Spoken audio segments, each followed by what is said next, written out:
देखिए, middle class माँ बाप अपने बच्चे के लिए बस एक अच्छा फ्यूचर चाहते हैं और उस अच्छे फ्यूचर के लिए एक अच्छे स्कूल में पढ़ाना चाहते हैं। पर अब स्कूल्स ने एजुकेशन को एक एटीएम मशीन बना दिया।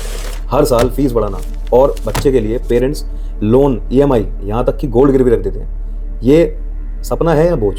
आज इस वीडियो में इस स्कैम की असली कहानी, असली एविडेंस के साथ मैं आपको बताऊंगा। बेंगलुरु में एक स्कूल ने क्लास 3 के लिए 2.1 लाख एनुअल फीस लगा दी, 2 लाख रुपए 3rd क्लास के लिए।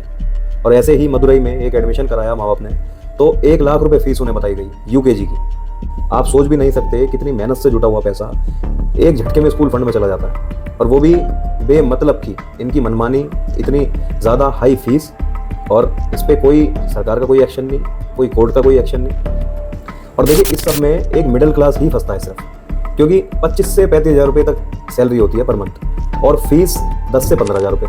अब आप सोचिए, उसमें उन्हें सारे अपने खर्चे भी पूरे करने हैं और बच्चे की फीस भी भरनी है।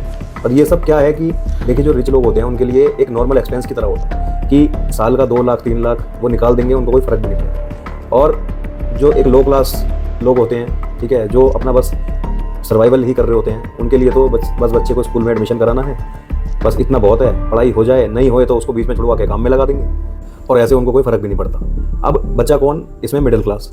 वो ऐसे कि देखो, जो एक मिडिल क्लास होता है ना, उन्होंने खुद की एजुकेशन ना देखी होती है, तो हमेशा वो सोचते हैं कि यार हम तो मिडिल क्लास में अभी हैं, बट हमारे बच्चे अच्छे स्कूल में पढ़ के सारी फैसिलिटीज़ ना मिलें, थोड़ी फैसिलिटीज़ मिलें, बट उसके सहारे वो एक लाइफ अपनी बना पाए, है ना, कुछ लाइफ में मतलब अचीव कर सकें।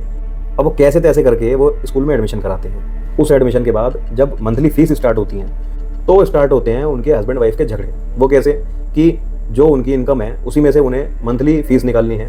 एडमिशन के टाइम पे तो एडमिशन हो जाता है, ठीक है, उन्हें उस टाइम तो वो चीज़ ज़्यादा बड़ी दिखती नहीं है, बट जब स्टार्ट होती है मंथली ये ईएमआई, और ईएमआई इसलिए कह रहा हूँ क्योंकि जो इन्होंने फीस स्ट्रक्चर बना रखे हैं वो किसी ईएमआई से कम नहीं है। और फिर उस मंथली फीस को भरने में आपस में ग्रजीज, आपस में झगड़े स्टार्ट होते हैं। उससे मेंटल हेल्थ ख़राब होती है किसकी? सिर्फ बच्चे की। वो अंदर ही अंदर वो सब चीज़ें फेस कर रहा होता है, और उस पर इतना ज़्यादा प्रेशर बन जाता है, और उस प्रेशर में सोचिए उसे स्कूल जाके ये चीज़ फेस करनी पड़े, प्रिंसिपल बाहर खड़ा कर देगी बच्चों को। तो आप सोच सकते हैं कि हमारा देश, हमारी कंट्री किस लेवल पे है। एजुकेशन तो सबसे मेजर पार्ट है, यहाँ तो एजुकेशन पर टैक्स भी लगाना है। चलिए अपने टॉपिक पे वापसी आते हैं कि ऐसा जो मैं अभी आपको सब कुछ बता रहा था वो अभी हो चुका है। बच्चों को बाहर खड़ा कर दिया गया, वो भी किस लिए? कि सिर्फ फीस डिले की वजह से। यूपी के सिद्धार्थ नगर में 50 बच्चों को अनपेड फीस की वजह से स्कूल गेट से बाहर स्क्वैट करवाया गया, और इसका प्रिंसिपल ने खुद वीडियो बनाया। वहीं दिल्ली के डीपीएस द्वारका में 32 बच्चों को क्लास से निकालकर बाउंसर ने गेट पे खड़ा कर दिया, और पेरेंट्स को एंट्री के लिए भी रोक दिया। अब आप सोच सकते हैं कि जब स्कूल ही ऐसा बिहेवियर करेगा बच्चों के साथ, जबकि उनकी तो कोई जिम्मेदारी भी नहीं होती फीस को लेकर, माँ बाप की होती है। आप माँ बाप से कंसर्न करिए, उनसे मीटिंग करिए, और उनसे मीटिंग करने से पहले आप अपने खुद के फीस स्ट्रक्चर को तो सुधारिए। अरे भाई, एक नॉर्मल, एक कॉमन मैन कहाँ से इतने पैसे लाएगा? तो बस फिर इस सब के बाद कोर्ट और गवर्नमेंट के जो स्टेप रहे, वो सुप्रीम कोर्ट ने 29 मई 2025 को नोटिस भेजा डीओई को, दिल्ली गवर्नमेंट और स्कूल एक्शन कमेटी को, जिसमें उन्होंने कहा कि अगर गवर्नमेंट लैंड पे स्कूल है और बिना डीओई अप्रूवल के फ़ी हाइक हो रहा है, तो ये इलीगल है और इस पर तुरंत की तुरंत कार्रवाई होगी। और ये जो डिसीजन लिया गया, ये सीजेआई बीआर गवई और जस्टिस एजी मसीहा की बेंच में ये कहा गया। बट आप फिर भी देखिए कि ग्राउंड पे अभी 600 प्लस स्कूल्स फ़ी अपनी हाइक करके अभी कंटिन्यू हैं। आप देख ही सकते हैं, यहाँ कानून भी है, ऑर्डर भी है, पर एग्जीक्यूशन ज़ीरो है। आम माँ बाप सिर्फ फंस रहे हैं लीगल गैप के बीच में। ये सिर्फ एक जगह नहीं, कंट्री वाइड इशू है। और मैं आपको इसमें एक रियल चेक दूं तो आप देख सकते हैं, ये रियान इंटरनेशनल स्कूल का है। इसकी आप फीस देखिए ज़रा, एक नर्सरी के बच्चे की 1 लाख प्लस फीस।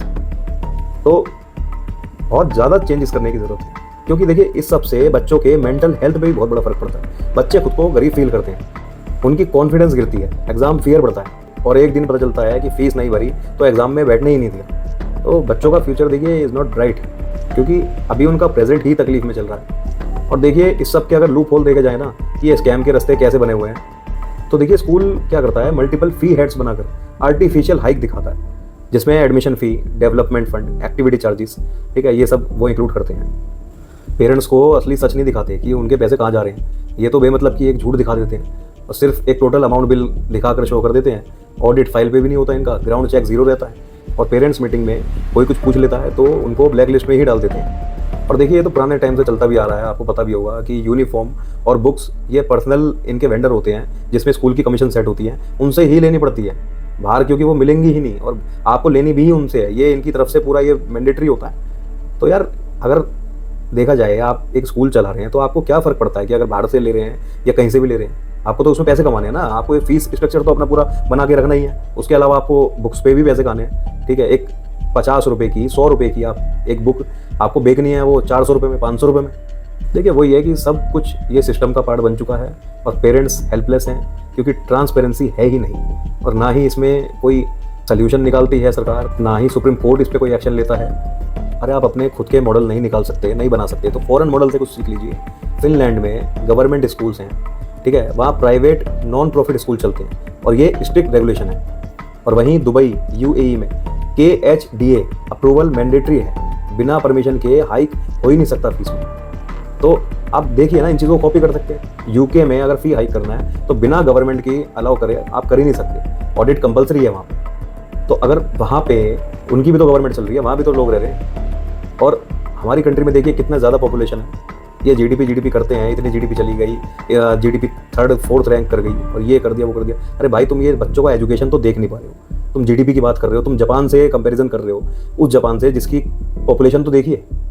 अभी मैं उसका एक पर्सनल वीडियो बनाऊंगा, खैर छोड़िए GDP की बात, अभी मुझे इस टॉपिक पर बात करनी है। तो देखिए अगर इन कंट्रीज़ में पॉसिबल है तो हम क्यों नहीं कर सकते। स्कूल्स को बिजनेस बनाना बंद करना होगा, तभी कुछ सॉलिड सॉल्यूशन निकल पाएगा। और क्या क्या इसमें देखो ये कर सकते हैं कि स्टेट वाइज फ़ी रेगुलेटरी अथॉरिटी बनाएं, ठीक है, जो सारा कुछ उसमें ऑडिट रखे, सेंट्रल में हो पर हर स्टेट में UT के लिए लोकल भी हो। स्कूल लेवल, डिस्ट्रिक्ट लेवल और स्टेट लेवल कमिटी बने with parents representation. Public portal बनना चाहिए विथ फुल फ़ी ब्रेकडाउन, जिसमें सब कुछ पता हो, एक एक चीज़ मेंशन हो, tuition, admission, development, activity, transport, सब चीज़ें ट्रांसपेरेंट हो। पोर्टल पे हर स्कूल के रिकॉर्ड्स हों, जिसे कोई किधर भी चेक कर सके। स्कूल को हर हाइक का रीज़न और ऑडिटेड फाइनेंशियल रिपोर्ट सबमिट करनी चाहिए। अगर ये सब पॉसिबल हो सका तो देखिए कुछ इसमें सुधार आ सकता है, वरना नहीं आ सकता। पूरी कंट्री में हर स्टेट में ये चीज़ एप्लीकेबल होनी चाहिए और उसको आप अपनी साइट्स पे भी डालिए उस इंस्पेक्शन को, ताकि लोगों में गवर्नमेंट को लेके एक ट्रस्ट और ज़्यादा बिल्ड हो। यार बहुत सारी चीज़ें हैं देखिए जो चेंज करनी चाहिए, और अगर ये करेंगे तो ये एक बहुत बड़ा सोल्यूशन निकलेगा भी, क्योंकि ये कोई छोटा मुद्दा तो है नहीं। हमारी कंट्री के 25 करोड़ बच्चों के भविष्य का सवाल है।